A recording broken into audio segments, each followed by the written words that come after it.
Okay, so welcome to Sponsor More Downlines training video number 2. Once again, this is Edward Reformina, author of Pinoy MLM Expose ebook and the creator of Sponsor More Downlines. Again, thank you so much for watching our last video, yung ating training video 1. And maraming salamat din sa mga nag-like and sa mga nag-comments, maraming salamat din. And dun sa mga nag-post ng mga question dun sa comment box sa baba, maraming salamat din sa inyo. And hindi ko pa nasasagot lahat ng mga tanong, pero I will try my best na sagutin lahat yung mga questions nyo. Once again, in this 3-part video training series, ituturo ko sa iyo yung mga secret sponsoring strategies na nadiskubre at natutunan ko na tumutulong sa akin para makapag-sponsor ng up to 23 direct downlines every single month.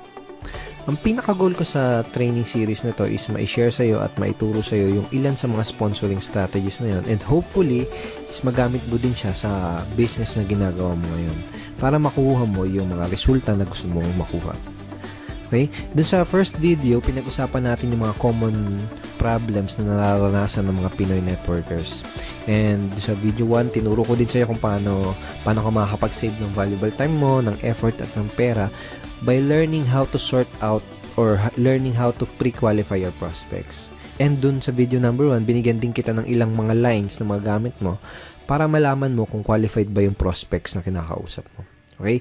Dito naman sa video number 2, ang mga pag-uusapan natin ay yung mga common MLM myths, number 1 challenge yung mga Pinoy networkers, and tuturo ko din sa iyo kung paano mo sasagutin yung top 3 most common MLM objections.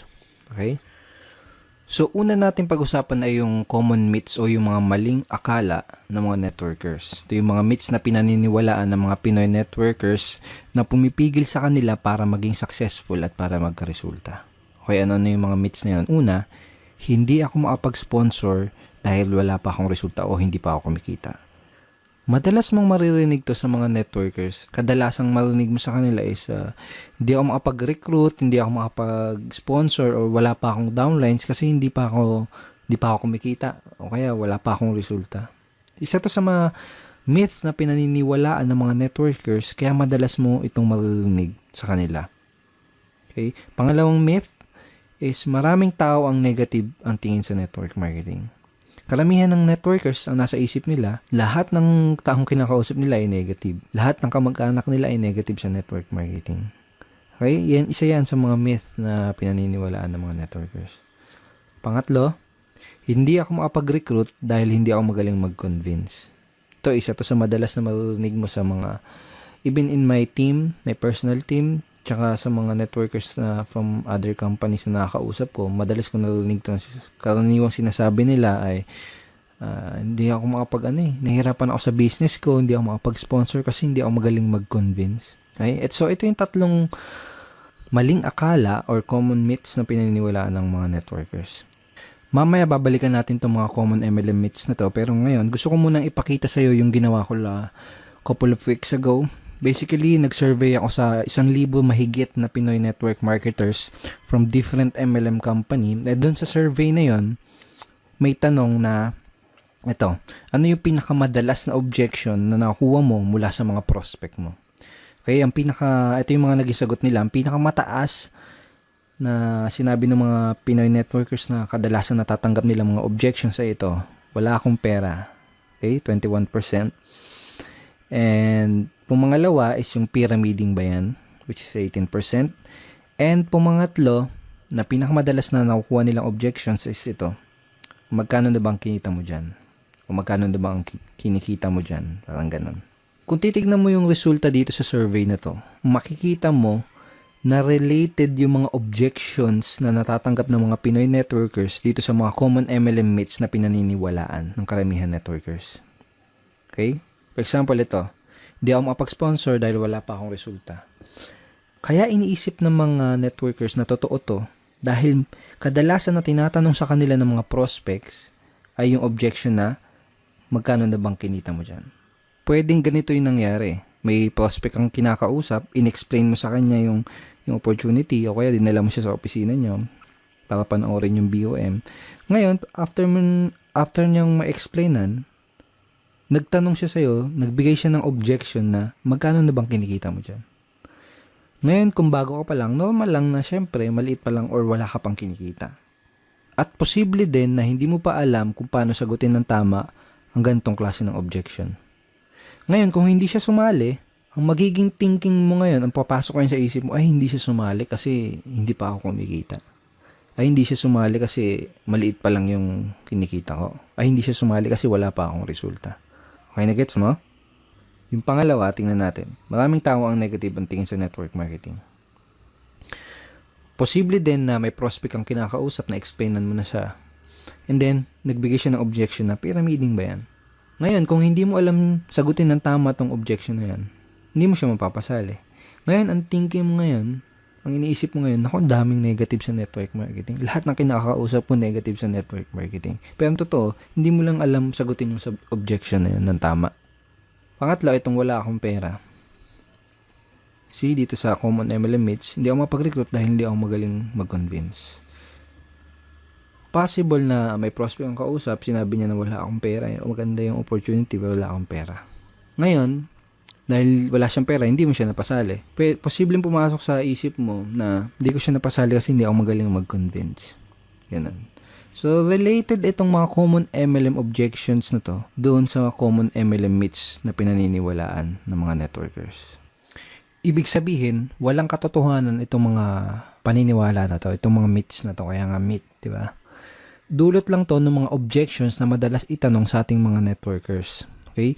Itong mga myths na to, dulot lang yan ng mga objections na hindi alam sagutin ng tama. Kung isa ka sa mga networkers na dating naniniwala dito sa mga yan, I'm here to tell you na walang katotohanan ng mga yan.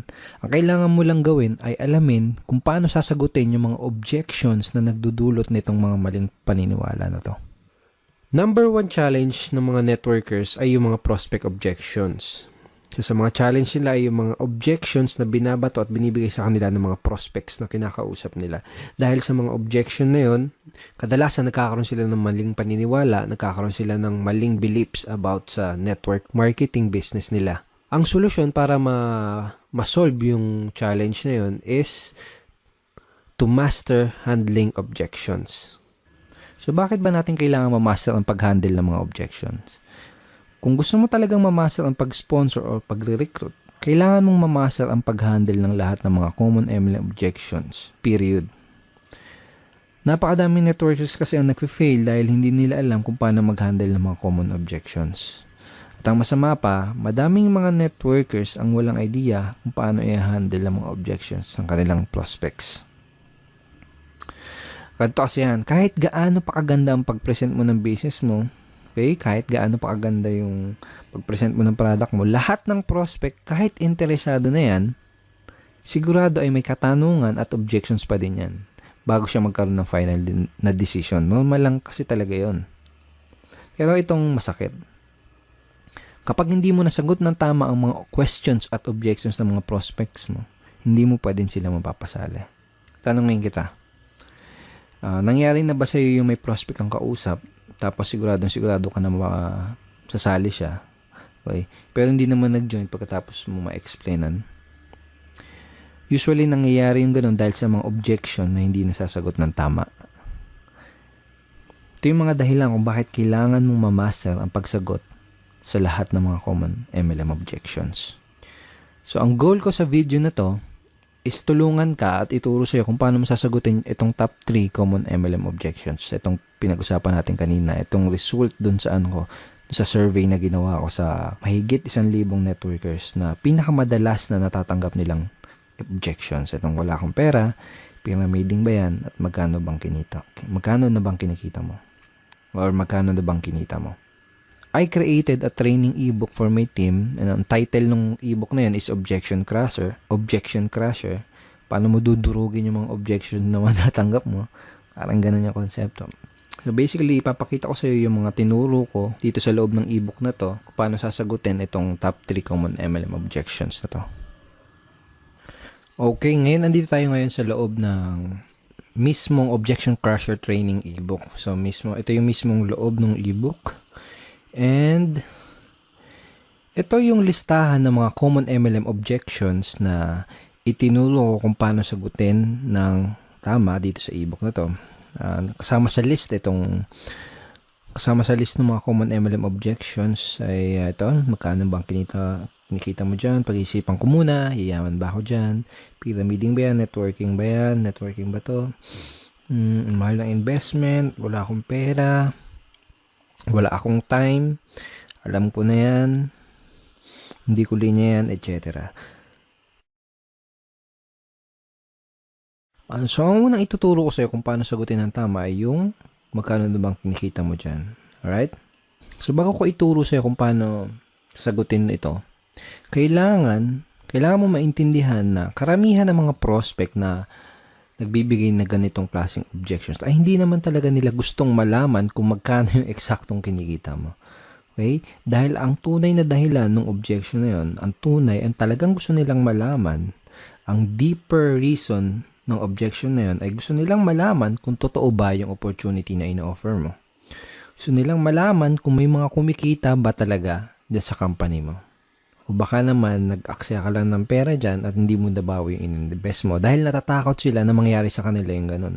Natatakot sila na baka pag nag-invest sila ay hindi bumalik yung in-invest nila. So, yun yung ilan sa mga tunay na gustong malaman ng prospect mo. Gusto nilang malaman kung totoo ba yung opportunity mo. Sa madaling salita, gusto nilang ng pruweba. Okay? Sa madaling salita, gusto nila ng social proof or proof na may kumikita doon sa opportunity mo. So, yun yung talagang gusto nilang malaman. And another thing is maraming paraan para sagutin tong objection na to. Pero itong paraan na ituturo ko sa'yo dito sa ebook na to is yung pinaka-effective based on my personal experience and in my opinion. Ito yung pinaka-effective, hindi lang effective, pinaka-cool at pinaka-relax na paraan para sagutin itong objection na to. Okay, so paano ba sasagutin itong objection na to? So for example, may kausap ka na prospect. Tinanong ka niya, magkano na bang kinita mo dyan? Ang isasagot mo, magkano ba yung gusto mong madinig para maging interesado ka? Okay? O kaya, magkano ba yung gusto mong madinig para maging interesado kang tignan yung opportunity na to? O kaya naman, magkano ba yung gusto mong madinig para ma-impress ka? Okay, sa una, kailangan ng konting lakas ng loob kung gagamitin mo tong lines na to. Kumbaga, kailangan ng konting posture. Okay? Sa una, baka medyo mailang ka pa. Kaya sa una lang yon, kapag paulit-ulit mo na siyang ginamit, medyo masasanay ka na din. Kapag sinabi mo sa prospect, wag mo din kalilimutan na mag-smile ng konti para hindi ka magmukhang maangas or hindi ka ma-misinterpret nung kinakausap mo na nagyayabang. Alright? Okay, so ang mangyayari kapag tinanong mo to sa prospect mo, magbibigay siya sa'yo ng figure or ng amount. And hindi mahalaga kung hindi mo pa kinikita yung halaga na sasagot ng prospect mo. Kailangan lang ay may mga alam kang success stories from your company dahil gagamitin mo yung mga istorya or mga stories or kwento ng mga successful person in your company doon sa sagot mo. Okay? Kung wala kang alam ng mga storya ng mga successful upline sa company nyo, ang gawin mo, manood ka at makinig ng mga business presentation nila dahil most of the time, kinukwento nila yung storya nila kung paano sila nagsimula, kung paano sila naging successful. Okay? So, make sure na manood ka ng mga business presentation or business talk ng mga successful upline sa company nyo. So, parang ganito yung magiging flow ng pag-uusap nyo ng prospect mo pag sinagot mo na yung objection na yun. Okay? So, prospect, magkano ba ang kinikita mo dyan? Ikaw, magkano bang gusto mong madinig para maging interesado kang tignan maigi itong business na to? So, for example, sinagot niya 30,000 o kaya kung ano man, kung 50,000, 100,000, 1 million, kung ano man yung sagot niya, kung kumikita ka na ng ganun, sabihin mo lang, great, yan ang kinikita ko dito. Gusto mo bang ituro ko sa'yo kung anong ginawa ko? Yun lang. Kung hindi mo pa kinikita yung sinabing figures ng prospect mo, ang sasabihin mo lang is ito. Well, basically, kakasimula ko pa lang sa business na to, kaya hindi ko pa nare-reach yung ganyan level ng income o hindi ko pa naabot yung ganyang income. Pero let me tell you about blank kung sino yung tao na gusto mong ikwento sa kanya na kumikita na ng ganyan dito sa company na to. Gusto mo bang malaman kung ano yung ginawa niya para kitain yung ganong income? Okay? Pagkatapos, kwento mo yung maikling storya ng taong binanggit mo. Okay? So, hindi kailangan na mahaba kahit maiksing storya lang. Then, kapag nakawento mo na sa kanya yung storya ng successful member na yon sa inyong company, Ang next na sasabihin mo ay ito.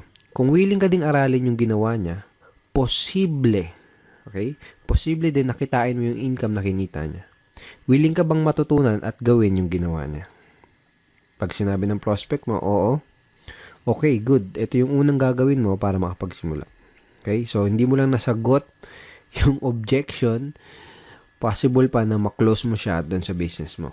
These lines are very, very powerful. So, use this kapag may na-encounter ka na ganitong objection. Magkano na bang kinikita mo dyan? Okay? And again, sinabi mo dun sa prospect mo na possible. Posible din nakitain niya. Ibig sabihin, hindi mo ginagaranti. Okay? Sinabi mo, posible. Kung gagawin niya, kung aaralin niya yung ginawa ng upline mo na yun, yung successful na tao na yun sa company niyo, posible din nakitain niya yung income na yun. Sinasabi mo yun kasi it's not good to guarantee yung result na makukuha niya, di ba? Kasi magdedepende pa rin doon sa tao. Magdedepende pa rin yung resulta ng tao na yun doon sa action na gagawin niya. Okay? And last tip, maganda rin na idea kung ipapakilala mo siya doon sa mga successful and higher uplines doon sa team nyo or sa company nyo. Okay? Para mas tumibay yung social proof. Okay? Again, kasi kaya nga tinatanong to ng prospect mo kasi medyo may duda siya kung totoo ba yung opportunity na ginagawa mo. Okay, so ang next na objection na sasagutin natin at pag-aaralan natin ay yung objection na pyramiding ba yan or pyramiding ba to? Okay, so pag may nag-object sa'yo ng objection na to, pag may nagtanong sa'yo, pyramiding ba to? Ang sasagot mo ay ito. Yes, pyramiding to and welcome to Egypt. So yan, hindi, biro lang. So, madami din paraan para sagutin tong objection na to. Pero itong ituturo ko sa iyo, yung isa sa pinakamadali lalo na kung nagsisimula ka pa lang, and pinaka-enjoyable na paraan kung paano sagutin tong objection na to. So, for example, sabi sa'yo ng prospect mo is, pyramiding ba to? Tinanong niya. Sasagutin mo din siya ng tanong. Okay?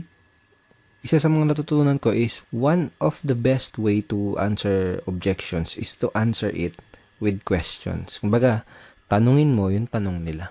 Okay? So, for example, in this objection, tinanong niya, pyramiding ba to? Tatanungin mo, anong ibig mo sabihin? Yung mga illegal? Okay? So, medyo ganun yung tono dapat. Parang patanong. Anong ibig sabihin mo? Yung mga illegal? Pag sinabi ng prospect na, ano yun? Yung tipong nangangako na mag-i-invest ka lang tapos dodoble yung pera mo kahit wala kang gawin? Sabihin ng prospect mo, then, sabihin mo, yung mag-i-invest ka lang ng pera tapos wala kang makukuha ng produkto, basta sabi nila, kikita lang yung pera mo.